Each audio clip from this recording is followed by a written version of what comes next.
Assalamualaikum warahmatullahi ta'ala wabarakatuh. Alhamdulillahil alamin wa bihi nasta'inu ala umurid dunya waddin wa ala alihi wa ashabihi wa man tabi'ahum bi ihsanin ila yaumiddin, amma ba'd. Ikhwani wa akhwati fillah, bapak-bapak dan ibu-ibu keluarga besar Ahmad Yogyakarta dan kaum muslim muslimat dimanapun kita berada, setelah kita menyempurnakan syukur kita kepada Allah Subhanahu wa taala dan kemudian bersolawat kepada nabinya alaihi salatu wassalam, dan semoga solawat dan salam ini juga terlimpah pada keluarganya, para sahabatnya, serta segenap umatnya yang berusaha untuk berpegang teguh pada sunnah-sunnah beliau sampai hari akhir kelak. Ma'asyiral muslimin rahimani wa rahimakumullah. Beberapa ayat yang kita bawakan pada kesempatan yang lalu yang berkaitan dengan hidayah, tazkiyah, kebersihan hati, ini terbagi menjadi dua opsi, artinya siyak ataupun konteksnya yang berbeda. Ketika kita berbicara hidayah dalam artian hidayatut taufik, hidayah untuk memberikan penunjuk hati agar mau menerima kebenaran dan menetapi kebenaran itu sendiri, maka ini semata-mata karena fadilah, keutamaan dari Allah Subhanahu wa taala dan rahmatnya. Sebagaimana dikatakan oleh para ulama kita, dan ini menjadi sesuatu yang sudah masyhur, bahkan ijma' para ulama,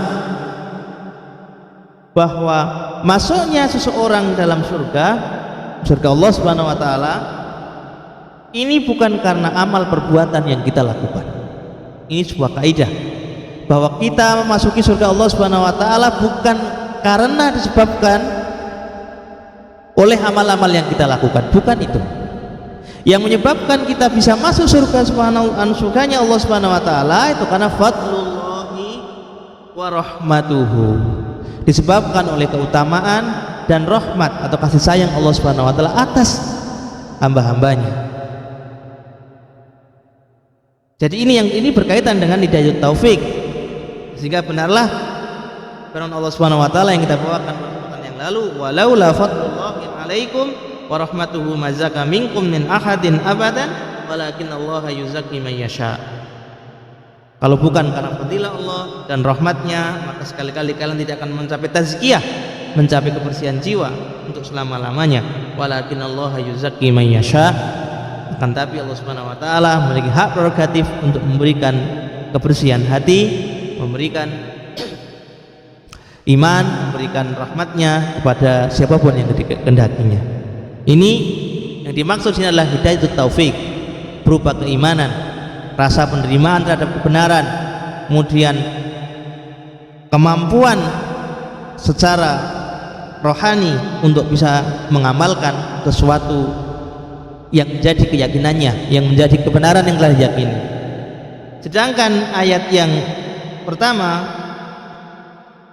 yang kita sampaikan surat Asy-Syams tadi, qad aflaha man zakkaha wa qad khaba man dassaha, ini dalam tataran hidayatul irsyad wal bayan, itu petunjuk yang berupa penjelasan kebenaran, yang berupa ilmu yang bermanfaat. Maka untuk mencapai derajat hidayatul taufik di depan, maka satu-satunya jalan yang harus tempuh adalah dengan kita belajar terlebih dahulu, mengilmui apa yang kita yakini, mengilmui apa yang kita ucapkan, kemudian dengan mengilmui apa yang akan kita lakukan, sehingga yang kita lakukan benar-benar sesuai dengan apa yang diinginkan oleh Allah Subhanahu wa taala dan sesuai dengan apa yang diinginkan oleh Rasulnya Muhammad alaihi salatu wassalam sebagai utusan Allah Subhanahu wa taala yang terakhir, yang diutus untuk segenap manusia sampai hari kiamat kelak. Dan ini wallahu ta'ala a'lam, antara satu konteks dengan konteks yang lain ini, ayat yang kita sampaikan surat An-Nur ayat 21 ini dengan surat Asy-Syams, maka sama sekali ini tidak berkontradiksi, tidak bertentangan, dan Allah tentunya jauh dari sifat-sifat yang demikian, dan justru ini merupakan sebuah penguat, justru sebuah syahid bahwasanya hidayah Allah Subhanahu wa taala ini hanya mampu kita capai sarana yang pertama, kuncinya atau keywordnya adalah dengan kita mempelajari apa yang kita yakini, apa yang kita katakan, dan apapun yang kita amalkan kita ilmui, kita pahami dengan baik berdasarkan petunjuk Al-Quranul Karim, sunnah Rasulullah dan sunnah Rasulullah alaihi salatu wassalam, sesuai dengan pemahaman para ulama salafus saleh, kemudian kita mengamalkannya dengan mengikuti mereka dengan baik, maka insya Allah kita termasuk generasi yang terbaik, sebagai termasuk dalam sabda Nabi alaihi salatu wassalam bahwasanya khairul quruni qarni tsummal ladzina yalunahum tsummal ladzina yalunahum, sebaik-baik generasi adalah masaku, kemudian satu masa di bawahnya, satu masa di bawahnya, kemudian orang-orang yang mengikuti mereka dengan baik tentunya, sebagaimana dalam firman Allah Subhanahu wa taala yang lain yang artinya bahwa Allah Subhanahu wa taala akan meridai para sahabat Nabi, para salafus soleh, dan waman tabi'ahum bi ihsanin ila yaumiddin, yang mengikuti mereka. Kemudian yang terakhir adalah Allah Subhanahu wa taala akan meridai orang-orang yang mengikuti para sahabat Nabi dengan baik sesuai dengan sunnah-sunnah mereka. Was-sabiqunal awwaluna minal muhajirina wal ansar walladzina tabauhum bi ihsan radhiyallahu anhum wa radu an. Adapun orang-orang yang awal-awal masuk Islam dari golongan muhajirin dan ansor, dan orang-orang yang mengikuti setelahnya dengan baik, mengikuti mereka dengan baik, maka orang demikian ini akan mendapatkan jaminan radhiyallahu anhum wa radu an. Allah akan ridho kepada mereka dan mereka pun ridho kepada Allah Subhanahu wa taala. Dan ini merupakan puncak dari tazkiyatun nafs, puncak dari kebahagiaan, puncak dari sebuah keselamatan, puncak dari sebuah kesuksesan. Kalau Allah Subhanahu wa taala telah meridhai kita semuanya, maka apapun yang kita lakukan, apapun yang ada dalam diri kita, yang terjadi dalam diri kita, semuanya akan membawa kebaikan dan kebaikan. Ini kuncinya. Jadi antara hidayatul taufik hidayul bayan merupakan satu tahapan secara utuh yang harus dilalui, dan ayat tadi berbicara dalam konteks yang masing-masing, bahwasanya sekali lagi untuk memperoleh hidayatul taufik maka wajib bagi kita untuk menempuh ataupun memahami hidayatul irsyad lebih dahulu. Kita mengilmui apa yang kita amalkan, yang kita ucapkan dan kita yakini semata-mata sesuai dengan apa yang diinginkan oleh Allah Subhanahu wa taala dan diinginkan oleh Rasulnya Muhammad alaihi salatu wassalam.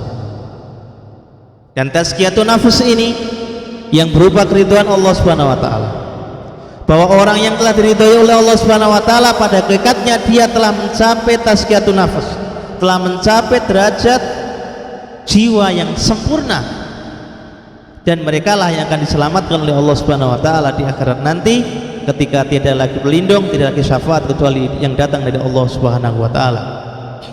Jadi Allah Subhanahu wa taala akan menyelamatkan mereka di suatu hari yang tidak lagi ada manfaat harta mereka. Apapun yang ada di dunia tidak bermanfaat lagi, yang bermanfaat hanyalah apa yang mereka bawa berupa tazkiyatun nafs, kesucian jiwa, kesempurnaan jiwa yang disebabkan keridhaan Allah Subhanahu wa taala yang diberikan pada mereka. Wala yanfa'u malun wala banuna illa man atallaha biqalbin salim.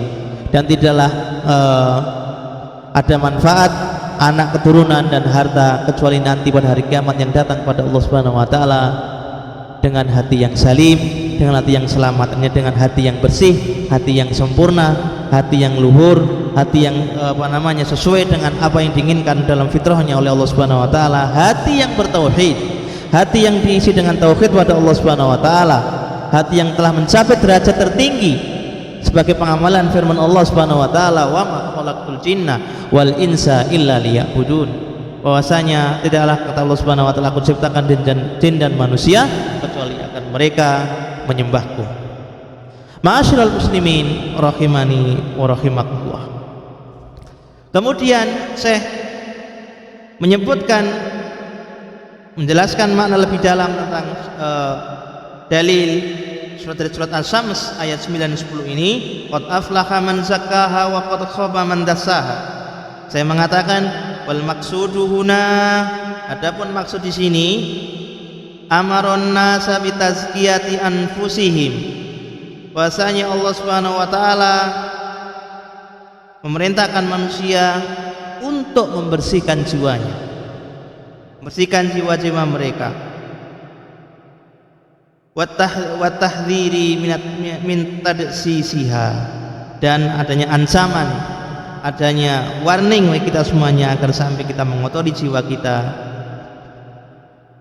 yang ini dapat merusak fitrah kita dan menjauhkan kita dari tazkiyatun nafs itu sendiri. Dan ini sesuai dengan firman Allah Subhanahu wa taala dalam surat yang lain, qad aflaha man tazakka, sungguh telah beruntung orang-orang yang mensucikan jiwanya.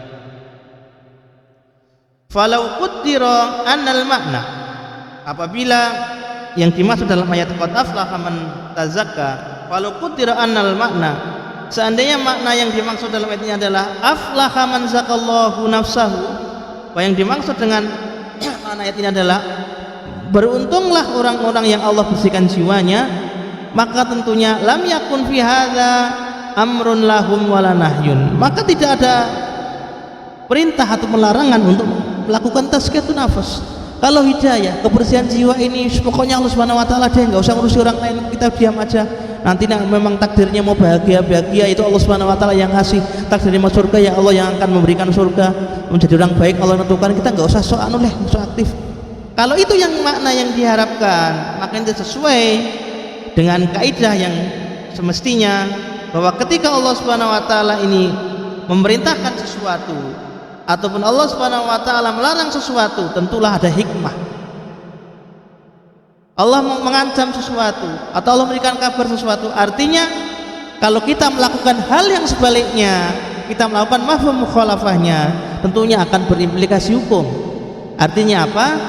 Berarti di situ ada hukum kausalitas, bahwa kalau begini nanti begini, kalau begini kalau begini, kalau nanti Anda begitu maka demikian.